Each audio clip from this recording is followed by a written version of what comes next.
बहुत बहुत स्वागत है आप सभी का आपके अपने YouTube channel Shukla study point में। मैं शिवम शुक्ला आप सभी दोस्तों का हार्दिक स्वागत करता हूं। आज हम बात करेंगे केदारनाथ सिंह के द्वारा एक कविता संग्रह प्रकाशित हुआ 2005 में। और लगभग ये इनका केदारनाथ सिंह जी की बात की जाए तो इनका ये लगभग जो है 2005 का प्रकाशन है। तालस्ताय और साइकिल, ये इनका लगभग सातवां कविता संग्रह हम बोल सकते हैं। सातवां कविता संग्रह है। इसमें एक कविता संकलित है पांडुलिपियाँ, जो कि आपके पाठ्यक्रम में संकलित है। यानी किसके पाठ्यक्रम में? तो काशी हिंदू विश्वविद्यालय द्वारा संचालित जो सिलेबस है यमे सेकंड सेमेस्टर का, खास करके पेपर 1 जिसको छायावदत्तर काव्य के नाम से जाना जाता है, तो इसमें एक कविता संकलित है किसकी? केदारनाथ सिंह जी की। टालस्टाय और साइकिल कविता संग्रह से ली गई कविता पांडुलिपियाँ। और पांडुलिपियाँ जो कविता है इसके बारे में आज हम बताने का प्रयास करेंगे। इसकी व्याख्या को बड़े ही आसान शब्दों में समझने का प्रयास करेंगे। ओके, तो आइए चर्चा करते हैं थोड़ा सा। उससे पहले हम जो है थोड़ा सा केदारनाथ सिंह के बारे में आपको बताने का प्रयास करेंगे, बस थोड़ा सा परिचय। उसके बाद में फिर आगे हम इस कविता की व्याख्या को विस्तारवादी शैली को अपनाते हुए अच्छे तरीके से पढ़ेंगे और समझेंगे। ठीक है, तो कुल मिलाकर के केदारनाथ सिंह की बात की है तो इनका जन्म कब हुआ था आप सभी को पता है। 1934 ईस्वी में इनका जन्म होता है चकिया बलिया उत्तर प्रदेश में। और प्रारंभिक शिक्षा इनकी गांव से ही हो जाती है। उसके बाद में बनारस आते हैं और बनारस में इन्होंने मैट्रिक से लेकर के पीएचडी तक की शिक्षा जो है बनारस में ही ग्रहण करते हैं। और बात है 1952 और 53 ईस्वी के आसपास, 52 से 53 ईस्वी के आसपास की। ये विधिवत रूप से काव्य लेखन शुरू कर देते हैं 52 और 53 के आसपास से 1900। और ये पेशे से अध्यापक होते हैं। पहले तो इन्होंने आप देखिएगा यूपी कॉलेज बनारस में ही, और इसके अलावा जो है सेंट एंड्रयूज कॉलेज हो गया गोरखपुर में है, और उदित नारायण कॉलेज हो गया पडरौना, ठीक है, गोरखपुर विश्वविद्यालय, इन सभी संस्थानों में कार्य भी किया और अध्यापन का कार्य खास करके किया।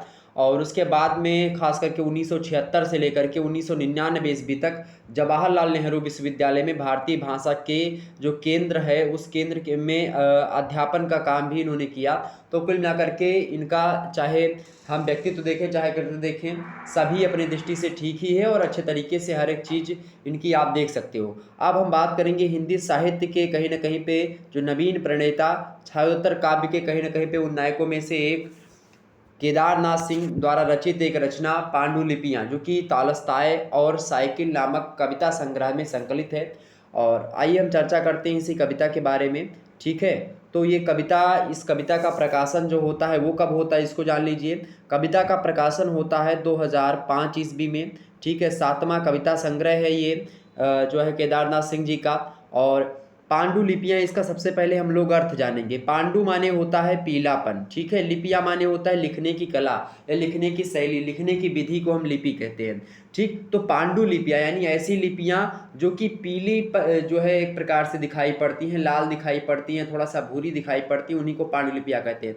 वैसे तो पांडुलिपियों का अगर शाब्दिक अर्थ पर ना जाए, उसके वैसे अर्थ पर हम देखें तो इसका मतलब होता है हस्तलिखित जो चीज़ें होती हैं, हस्तलिपियाँ या हस्तलेख बोल सकते हैं। यानी हाथों से, यानी कि जब कागज का विकास नहीं हुआ था, जब मुद्रण टंकन इत्यादि तकनीकों का विकास नहीं हुआ था, उससे पहले मैं आपको बता दूं कि उससे पहले लोग हाथों से लिखते थे। और किस पर लिखते थे? कागज का विकास नहीं हुआ था, उससे पहले लोग भोजपत्र पर लिखते थे, इसके अलावा ताड़ के पत्र पर लिखते थे। और आप इसी कविता में आगे देखेंगे एक चाइना के जो फेमस कवि हैं उनका नाम है, इस कविता में उनका नाम भी आता है, महाकवि कहे जाते हैं ली पै। ली पै जो है कहते हैं इसी कविता में है कि कहते हैं चीन के महाकवि ली पै लिखते थे कविताएं खजूर के पत्तों पर और बहा देते थे नदी में, फिर पानी जो उनका पहला पाठक होता था बढ़ा देता था उन्हें किसी अगले पाठक की ओर, इस तरह बच जाती थी वे। यानी कि आप देखिए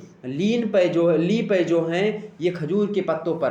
तो इस प्रकार से, इसी प्रकार से कुछ आप देखिएगा पांडुलिपियाँ जो होती हैं वो कहीं ना कहीं पे बहुत प्राचीन, जब कागज का विकास, मुद्रण टंकन का विकास नहीं था, उससे पहले लिखी गई जो है कुछ लेख होते हैं जो कि तरसते हैं कि कोई आकर के, कोई पाठक, कोई संपादक आकर के हमको उठाए और हमको जो है लोगों के समक्ष लेकर के जाए, लोग हमें पढ़ें, हमसे ज्ञान प्राप्त करें और आगे तक यानी शेयर करें उनको। तो यही, इसी पर मैं कहना चाहूँगा कि अपने सभी मित्रों के पास इस वीडियो को शेयर कर दीजिएगा। और जो भी पेपर होने वाला है उसके लिए बहुत महत्वपूर्ण होगा। यहाँ से एक प्रश्न हो सकता है आपका फंस जाए और आसानी से आप उसको लिख पाएंगे। तो चलिए पांडुलिपियों की व्याख्या करते हैं हम और आसानी से समझने का प्रयास करते हैं पांडुलिपियों कविता को, ठीक है। सबसे पहले देखिए, भूरी और उदास, वह एक जर्जर सी पांडुलिपि थी, शायद पिछली सदी की। देखिए लगभग ये लग रहा है कि एक सदी यानी कि लगभग 100 वर्षों का कहीं न कहीं पे निचोड़ भरे हुए पांडुलिपि, जो कि भूरी पड़ी है, उदास पड़ी है, एक जर्जर सी पांडुलिपि। जर्जर माने ऐसी स्थिति में है कि अगर उसको आप थोड़ा सा कड़वे हाथों से यानी कि थोड़ा सा कड़क हाथों से टच करते हैं, उसको स्पर्श करते हैं तो टूट भी मतलब कि वो बिखर भी सकती है। तो आप देखिए यानी जर्जर पड़ी हुई है, यानी एकदम से अपने शरीर का तत्व जो यानी शरीर का जो तत्व होता है उसको कहीं ना कहीं पे विलीन कर चुकी है, बस उसमें बचे हैं तो उसके प्राण बचे हैं। यानी कि कहने का तात्पर्य है कि बहुत ज़्यादा जर्जर है। तो भूरी और उदास, भूरी है बहुत दिनों से पड़ी है, उदास इसलिए है चूंकि उसको किसी ने पढ़ा नहीं, किसी ने देखा नहीं अभी तक। वह एक जर्जर सी, जर्जर सी मतलब अपने खात्मे की ओर अग्रसर पांडुलिपि थी। पांडुलिपि माने कि किसी भोजपत्र या उस पर लिखी गई एक लेख, एक ज्ञानवर्धक बातें, शायद पिछली सदी की यानी कि लगभग 1 सालों के निचोड़ को लिए हुए, 1 साल इतिहास की चीज़ों को समेटे हुए अपने में, वो प्रतीक्षा कर रही कि कोई आए मुझे पढ़े, कोई उठाए। और इसी को केदारनाथ सिंह इस पर अपनी फोकस दृष्टि डालते। कहते नहीं कि जहाँ न पहुँचे कवि वहाँ, सॉरी, जहाँ न पहुँचे रवि वहाँ पहुँचे कवि, ठीक है, उल्टा हो जाता है कभी कभी। चले, तो ये हो गया। आगे थोड़ा सा देखेंगे। अभी कविता जब आपकी जब समापन की ओर होगी तो लगेगा कि क्या केदारनाथ सिंह की दृष्टि कहाँ तक पहुँच जाती है। देखिए आगे, इतनी जर्जर थी वह, कवि कहता है कि वह इतनी जर्जर थी कि मैंने डरते डरते पहला पन्ना खोला, कि वह इतनी जर्जर थी कि मैं बहुत डरते डरते उसको स्पर्श किया। स्पर्श करने के बाद में एक एक पन्ने को, मतलब पहला पन्ना जब खोला तो बहुत डरते हुए मैंने खोला। आगे पहले पन्ने में क्या बताया कि और क्या आप विश्वास करेंगे, मुझे उसके भीतर सुनाई पड़ी एक स्त्री की चीख, जो किसी अक्षर के नीचे दबी पड़ी थी। देखिए इतनी जर्जर थी कि कवि ने डरते डरते उसको खोला पहला पन्ना, और पहले पन्ना ऐसा खोला तो कह रहा है कवि कि क्या आप विश्वास करेंगे जो मैं बातें आगे कहने जा रहा हूँ, कि मुझे उसके भीतर सुनाई पड़ी एक स्त्री की चीख। क्या आप विश्वास करेंगे कि किसी पन्ने से, किसी जर्जर पन्ने से कोई स्त्री की चीख सुनाई पड़ेगी? क्या आप विश्वास करेंगे? मैं आपसे पूछ रहा हूँ, काशी हिंदू विश्वविद्यालय में पढ़ रहे छात्रों से पूछ रहा हूँ कि क्या आपको इस प्रकार से कोई चीख किसी पन्ने से दिखाई मिली या सुनाई पड़ी? अगर आपको सुनाई पड़ी तो आपके अंदर एक कवित्व निवास कर रहा है, एक कवि का जीवन आपके अंदर रह रहा है। अगर नहीं पड़ी तो आप अभी कहीं ना कहीं पे उस मामले में पीछे रह रहे हैं जिस मामले में कवि को होना चाहिए। तो जो किसी अक्षर के नीचे दबी पड़ी थी, यानी ऐसी चीख स्त्री की जो अक्षर के नीचे दबी पड़ी थी, या किसी स्त्री की चीख की बात नहीं कर रहा है। यहाँ पर स्त्री की चीख का तात्पर्य है मेरे प्यारे दोस्तों कि उस समय यानी कि पिछले सदी की बातें कर रहा है कवि, कि उस समय जिस प्रकार से स्त्रियों पर अत्याचार हुए, जिस प्रकार से स्त्रियों को कहीं ना कहीं पुरुषों से नीचा समझा गया, या इस प्रकार से स्त्रियों को कहीं ना कहीं पे हर मामलों में कुछ ना कुछ मात्रा में उसको हे भावना या उसको उतनी ज़्यादा कहीं ना कहीं पे ऊपर ना उठाना जितना पुरुष ऊपर था। तो इन सभी चीज़ों का कहीं ना कहीं पे स्त्री विमर्श के कुछ तत्व यहाँ पर आपको दिखाई पड़ रहे हैं इन पंक्तियों में। यानी स्त्रियों की जो स्थिति थी उन स्थितियों के बारे में यहाँ पर कवि बताने का प्रयास कर रहा है। तो समझ रहे हैं ना भैया? समझ में आ रही बातें? अगर समझ में नहीं तो बताने का प्रयास करेगा आप सभी लोग, बड़े ही आसानी से हम समझने का प्रयास करेंगे। तो विडंबना ये है कि मनुष्य की स्मृति का आरंभ स्त्री की चीख से होता है। यहाँ पर कवि यह दिखाने का प्रयास करता है कि मनुष्य की जो स्मृति होती है उसका कहाँ से आरंभ होता है, उसकी चीख से आरंभ होता है। जन्म से के समय में जो है मनुष्य जब जन्म लेता है तो उस समय पीड़ा होती है और स्त्री की चीख उस समय सुनाई पड़ती है। बात उस चीख की जा रही है मेरे प्यारे दोस्तों कि स्त्री इतना चीखती है, इतना कष्ट सहती है, उसके बाद में भी उसको वह दर्जा नहीं मिल पा रहा जो वो जो है कहीं ना कहीं पे पाने का प्रयास करती है, जो पाने की इच्छुक है, जो पाने की कहीं ना कहीं पे उसके अंदर क्षमता है। तो कहीं ना कहीं पे जन्म से ही व्यक्ति जब जन्म लेता है तो स्त्री की चीख जो है से जन्म लेता है। बच्चों की किलकारी, बच्चे भी जब जन्म लेते हैं तो थोड़ा सा रोते हैं। तो कहीं ना कहीं पे आप देखिएगा कि चाहे वो कोई भी चीज़ हो। केदारनाथ सिंह के लिए स्त्री की चीख को जानना दरअसल स्त्री को जानना है। वे यहाँ तक कह देते हैं जो है केदारनाथ सिंह कि जो एक स्त्री को जानता है उसके लिए कुछ भी या कुछ भी कोई चीज़ भी अजूबा नहीं है। जो स्त्री को जान गया वो लगभग सब कुछ जान गया, केदारनाथ सिंह कहते हैं। तो ये बात वहाँ पर केदारनाथ सिंह कहने का प्रयास कर रहे हैं कि स्त्री को दर्जा मिलना चाहिए अच्छे तरीके से, और स्त्री कहीं ना कहीं पे स्त्री और पुरुष सभी लोग समानता की दृष्टि कहीं ना कहीं पे अपनाने का प्रयास, और वो चीख जो स्त्री की चीख है वो दबी पड़ी थी एक पन्ने में, वो बताने का प्रयास। अगला आप देखिएगा, अगली पंक्तियां क्या कह रही हैं आपसे। अगली पंक्तियां कह रही हैं कि पर सबसे रोमांचक अनुभव मुझे उस समय हुआ जब मैं खड़ा था एक प्राचीन हस्तलेख के सामने, और उसके भीतर से एक आवाज़ ने जैसे मुझे पहचाना और लगा जैसे पूछा हो, कैसे हो केदारनाथ, बताइए। यहाँ पर सबसे रोमांचक की बात ये नहीं कि स्त्री की चीख सुनाई पड़ी, कभी यहाँ पर कह रहा है कि मुझे रोमांचक तब हुआ जब मुझे उस समय ज्ञात हुआ, क्या कि सबसे रोमांचक अनुभव मुझे उस समय हुआ जब मैं खड़ा था एक प्राचीन हस्तलेख के सामने।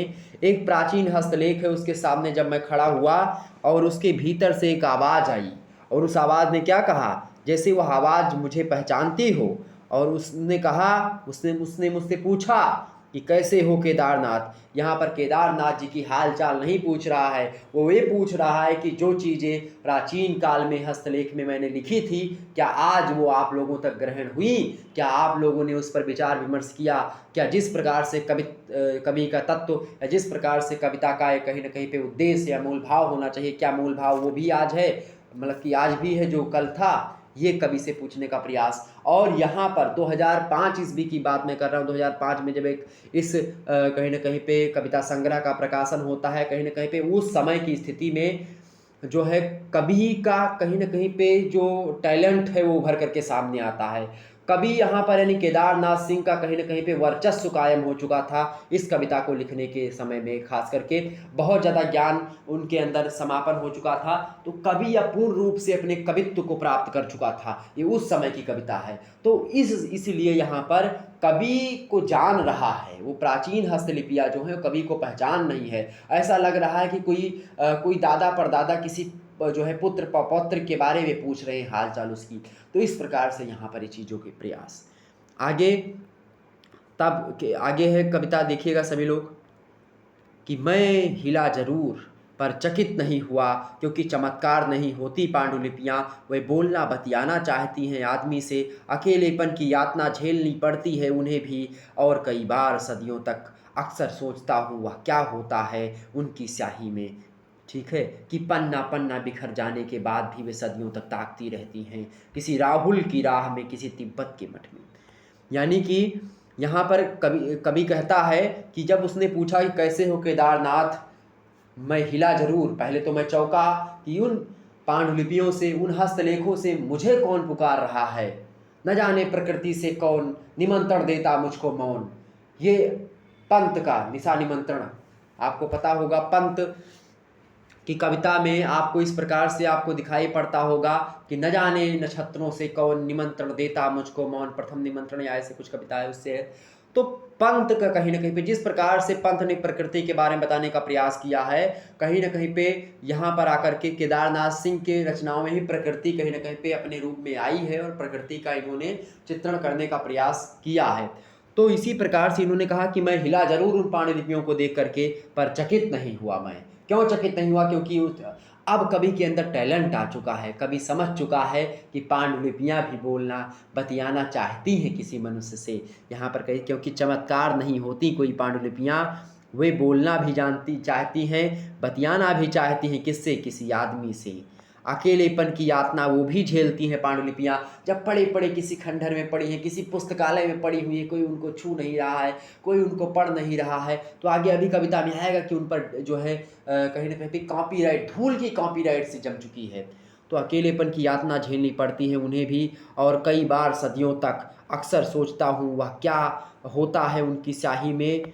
और आगे कहती हैं कि कई सदियों तक वो ये याद रखती हैं पड़ी रहती हैं किसी की आस में कि कोई आएगा, मुझे उठाएगा, पढ़ेगा और लोगों तक पहुंचाएगा, कि पन्ना पन्ना बिखर जाने के बाद भी वे सदियों तक ताकती रहती हैं किसी राहुल की राह में, किसी तिब्बत के मठ में। कभी किसी तिब्बत के मठ की बात कर रहा है और कह रहा है कि जिस प्रकार से किसी तिब्बत के मठ में कोई राहुल, राहुल का यहाँ पर तात्पर्य है कोई संपादक या कोई पढ़ने वाला जो कि जाए, उसको पढ़े, उसके बाद में उसको संपादित करे, उसको प्रकाशित करवाए, कोई प्रकाशक। तो किसी संपादक की चाह में पांडुलिपियाँ पड़ी रहती हैं, किसके सदियों तक ताकती रहती हैं, किसका इंतजार करते हैं, किसी राहुल का जो कि उसको प्रकाशित करवाएगा, संपादन करेगा उसका। पन्ना पन्ना बिखर जाने के बाद भी वो इंतजार करती हैं। आप देखिए, और ये इस प्रकार से किसी तिब्बत का उदाहरण देकर के कभी समझाने का प्रयास करता है। इसी प्रकार से हजारों मठों में, हजारों मंदिरों में और तमाम प्रकार की पुस्तकालयों में अलग अलग स्थानों पर पड़ी हुई हैं ऐसी पांडुलिपियाँ, जिनका इंतजार आज भी कर रही हैं पांडुलिपियाँ। और कवित्व को बुला रही है, कवि को, प्रकाशक को, संपादकत्व को बुला रही, संपादक को बुला, मतलब कि संपादक को बुला रही कि आएँ, वो देखें, और जो शोध करने वाले हमारे छात्र छात्र हैं वो जाएँ, देखें, उनको प्रकाशित करवाएं, तमाम प्रकार की चीज़ें। ये आगे मेरा अनुरोध है, कभी आप आएँ। केदारनाथ जी आवाहन करते हैं, सारी लोगों का, सारी आवाम का आवाहन करते हैं और कहते हैं कि मेरा अनुरोध है कि कभी आप आएँ और मेरे साथ चलें उन थकी पुरानी फटी उदास पांडुलिपियों की दुनिया में। यानी ऐसी जो कि फटी हैं, उदास पड़ी हुई हैं, किसी के इंतज़ार में, थकी हैं, एकदम से थक चुकी हैं इंतज़ार करते करते। कहते नहीं हैं कि इंतज़ार बहुत ज़्यादा दर्द देता है। आप लोग अगर इंतज़ार किए होंगे तो आपको पता होगा कि इंतज़ार कितना दर्द देता है। तो पुरानी हैं, थकी हुई हैं, फटी हुई हैं, उदास पड़ी हुई हैं कि कोई आए पांडुलिपियों की दुनिया में और मुझे निकाले और ले चले संपूर्ण दुनिया में, विस्तार करे मेरा, शेयर करे मुझे। ये कभी भी कहने का प्रयास करता है पांडुलिपियों की भाषा में। आगे कभी कहता है कि आप पाएंगे वहाँ शब्दों ने पीस कर, कि जब आप वहाँ पर आएंगे, जब आप किसी मठ में जाएंगे, किसी मंदिरों में जाएंगे, कहीं पर जाएंगे, तो वहाँ पर आप देखेंगे कि तमाम प्रकार की चीज़ें आपको मिलेगी। कि आप आएंगे वहाँ शब्दों के ने पीस कर, शब्दों ने एक प्रकार से अपने आप को पीस कर समय को बराबर कर दिया है। यानी कि शब्दों में वह सामर्थ्य जो समय को पीस करके बराबर कर देती है। यानी कहने का मतलब ये कि भूत, भविष्य और वर्तमान का संगम है ये कविता। तो इस कविता के बारे में कहा भी जाता है कि ये कविता जो है कहीं ना कहीं पे भूत, भविष्य और वर्तमान का संगम है। तो समय को बराबर करने की सामर्थ्य अगर किसी में है तो शब्दों में है, या यहाँ पर बताने का प्रयास कवि कर रहा है। यानी आप पाएंगे वहाँ शब्दों ने पीस कर समय को बराबर कर दिया हो। आप देखिए कितनी बड़ी बात कवि कह रहा है यहाँ पर। केदारनाथ सिंह की यह वक्तव्य कहीं ना कहीं पे इस कविता को और महान बना देता है। और वहाँ वह सारा समय एक जगह इस तरह है कि आपको लगेगा कि जैसे ब्रह्म सूत्र पढ़ रहा मुक्ति बोध को। वाह, क्या विडंबना, क्या इतनी अच्छी चीज़ें बताने का प्रयास। विडंबना थोड़ा गलत शब्द निकल गया। कितनी अच्छी चीज़ों को बताने का प्रयास, किस तरीके शब्दों का खेल यहाँ पर जो है केदारनाथ सिंह जी कर रहे हैं। कह रहे हैं कि जब आप आएंगे तो वहाँ पर देखेंगे कि शब्दों ने समय को मानो पीस कर बराबर कर दिया हो। ऐसे नहीं लगेगा कि आप वर्तमान से भविष्य जो है भूत में प्रवेश करे हों और भविष्य में क्या वो चीज़ें हो सकती हैं, इससे आप तुलना भी कर सकते हो। इस प्रकार की चीज़ों को बताने का प्रयास।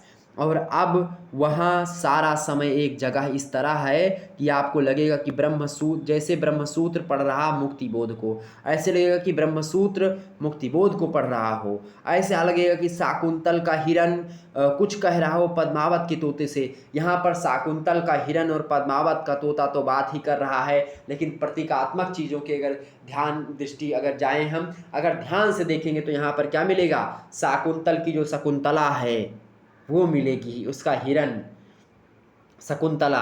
पद्मावत का तोता कहीं ना कहीं पे यहाँ पर देखिएगा प्रतीक का कार्य कर रहा पद्मावती का। यानी कि आप देखिए शकुंतला, रानी शकुंतला और पद्मावती यहाँ पर बातचीत करते नजर आएंगी आपको इन पंक्तियों के माध्यम से। यानी कि शाकुंतल का हिरन कुछ कह रहा है पद्मावत के तोते से। ठीक है, तो यहाँ पर कहीं ना कहीं पे अगर ध्यान से इसको देखेंगे तो यहाँ पर शकुंतला और पद्मावत की वार्तालाप यहाँ पर आप देख सकते हैं। आगे कवि कहने का प्रयास कर रहा है, और बीजक का कोई पद, यानी कबीर दास का जो बीजक है, साकी शबद रमैनी का जो मिला जुला भाग, बीजक तीनों को समझ संजोए हुए अपने आप में, वो बीजक तो बीजक का कोई पद किसी पोथी से छिटक कर, यानी कि वो जो बीजक है, बीजक से कोई पद छिटका कर जो है उछल करके लग रहा है कि मनु से बहस कर रहा हो, मनु से बहस कर रहा हो। देखिए, यानी कि वर्तमान, भूत और भविष्य का संगम दिखाने का प्रयास इन पंक्तियों के माध्यम से। और रासों की कोई सबसे पुरानी प्रति क्या कर रही है, धीरे धीरे गुनगुना रही है किसी युवा कवि की अप्रकाशित कोई कविता। यानी ऐसा लग रहा है कि किसी कोई अप्रकाशित कविता है, किसी की युवा कवि की, किसी नव युवा कवि की वो कविता गुनगुना रही है रासों की पुरानी प्रति, कोई इस प्रकार से लग रहा है। तो आप देखिए किस प्रकार से तालमेल बैठ रहा है। यानी कि यहाँ पर आगे कवि और कह रहा है कि हैरान ना हो आप, इन सभी चीज़ों को पढ़ करके सुन करके आप हैरान ना हो। और मेरा भी आपसे ही कहना है कि मेरे छात्रों, मेरे भाइयों, मेरे बहनों, आप हैरान ना हो, हैरान ना हो आप। यह आपसदारी जिंदा रखती है पांडुलिपियों को। यानी कि यहाँ पर कवि ने कवित्व एकता की बात कही है। कवित्व एकता मतलब कि कवि जो एक प्रकार से एक दूसरे की कटु आलोचना करते हैं, कटु आलोचना करने के साथ साथ जब कोई अच्छी बातें हो तो उसका सहयोग भी करें, उसका समर्थन भी करें, और कहीं ना कहीं पे एक दूसरे से ग्रहण भी करें लोगों के विचारों को। तो यहाँ पर हैरान ना हो आप, यही आपसदारी जिंदा रखती है। जो आपसदारी जिंदा रखती है किसको, पांडुलिपियों की। अगर कभी आपसदारी में मिल करके सभी लोग साथ चलेंगे तो पांडुलिपियों को हम बचा सकेंगे खो जाने के बाद भी, ये कवि कहने का प्रयास कह रहा है। आगे समझिएगा, मैंने शुरुआत में जो पंक्तियाँ बताई थी कि चीन के महाकवि ली पे जो हैं उनके बारे में। एक अब देखिए, कहते हैं चीन के महाकवि ली पे लिखते थे कविताएं खजूर के पत्तों पर। लोग कहते हैं कि ली पे जो थे चीन के महाकवि थे, वो खजूर के पत्तों पर कविताएं लिखा करते थे और बहा देते थे। कहाँ पर, नदी में बहाते थे। फिर पानी जो उनका पहला पाठक होता था, यानी चूंकि जब नदी में फेंका तो उसको पहले संजोए, पहले स्पर्श किया, पहले अनुभव किया, पहले उसको पढ़ा किसने, पानी ने। और पानी एक ऐसा पाठक होता है जो कि शेयर करता है। जैसे हो सकता है आप में से बहुत सारे लोग वीडियो को देखें और शेयर ना करें, तो आप सभी से विनम्र निवेदन है कि शेयर जरूर कर दीजिएगा, क्योंकि अच्छा पाठक, अच्छा श्रोता और अच्छा कहीं ना कहीं पे पढ़ने वाला वही होता है जो चीज़ों को शेयर करता है, लोगों को तक पहुंचाता है। तो फिर पानी को, चूँकि मैं भी उसी यहीं का छात्र हूँ, तो कहीं ना कहीं पे मुझे भी ये कविता अच्छी लगी, पढ़ा मैंने, तो मैंने कहा कि इस कविता की व्याख्या करनी ज़रूरी है। और यूट्यूब पर हमारे साथी बंधु भी पढ़ लेंगे जो हमारे साथ पढ़ रहे हैं इस समय विश्वविद्यालय में, ठीक है। तो मैं आपको बता दूं कि यहाँ पर पानी जो होता है पहला पाठक होता है जो क्या करता है, बढ़ा देता था उन्हें। कहाँ पर बढ़ा देता था, यानी शेयर करता था, साझा करता था, किसके साथ, किसी अगले पाठक की ओर, किसी अगले पाठक की ओर। वो पानी पाठक जो पहला पाठक वो शेयर करता था। इस तरह बच जाती थी वे। कौन बच जाती थी, पांडुलिपियाँ बच जाती थी। जो खजूर के पत्तों पर लिखी गई जो ज्ञानवर्धक बातें थी लीपे की, वो बच जाती थी। इसी प्रकार से आज हमको करना पड़ेगा, यानी पाठकों को जो पढ़ रहे हैं उनको शेयर करना पड़ेगा। और आज तो बहुत सारे जो है चीज़ें मार्केट में अवेलेबल हैं, उन पर आप शेयर कर देंगे तो बची रहेंगी। आगे देखिए, हालांकि ध्यान से देखें तो सारी पांडुलिपियों पर कहीं न कहीं लगा होता है धूल के कॉपीराइट का। अगर आप यहाँ पर अब देखिए, ये तो अभी तक पांडुलिपियों को बचाने का प्रयास कवि का है, लेकिन अब पांडुलिपियों की वर्तमान स्थिति जो इस समय हो रही है उसके बारे में कवि कहने का प्रयास कर रहा है कि हालांकि ध्यान से देखें तो सारी पांडुलिपियों पर कहीं न कहीं लगा होता है धूल के कॉपीराइट का एक मजबूत ठप्पा। यानी कहीं अगर कोई किसी चीज़ को कॉपीराइट वाला एक जो है ठप्पा लगा हुआ होता है, जिसके विरोध में कहीं ना कहीं पे कहीं सब छिपाए रखती हैं। कॉपीराइट कभी कहीं ना कहीं पे ये भी डर रहता है कि अगर मैं इन कविता की व्याख्या या इन कविता को अच्छे तरीके से लोगों तक पहुंचाऊं तो इस पर कॉपीराइट हो सकता है। आप देखते होंगे अभी मधुशाला जो है पर जो है कि उनका कुमार विश्वास जी का कुछ था, उस पर कॉपीराइट का क्लेम था। तो इस प्रकार से कॉपीराइट का क्लेम यहाँ पर इससे भी तात्पर्य ले सकते हैं। एक कॉपीराइट ये कि धूल की परत जम चुकी है, किस पर, और धूल की परत जम चुकी, किस पर जम चुकी है भाई, जो है उस पन्नों पर जम चुकी है। देखिएगा यहाँ पर कि धूल के कॉपीराइट का एक मजबूत ठप्पा जिसके विरोध में कहीं सब छिपाए रखती हैं किसी बेचैन हाथ की हल्की सी गर्माहट अपने पन्नों के भीतर के किसी चोर पन्ने में। यानी अब जो है कहीं ना कहीं पे हर चीज़ों को छुपाने का प्रयास कि मेरी है, मेरे पिताजी की, मेरे दादाजी की चीज़ें हैं, उस पर लोग चलने का प्रयास। तो अपने पन्नों के भीतर सारी जानकारियाँ छिपाए हुए हैं।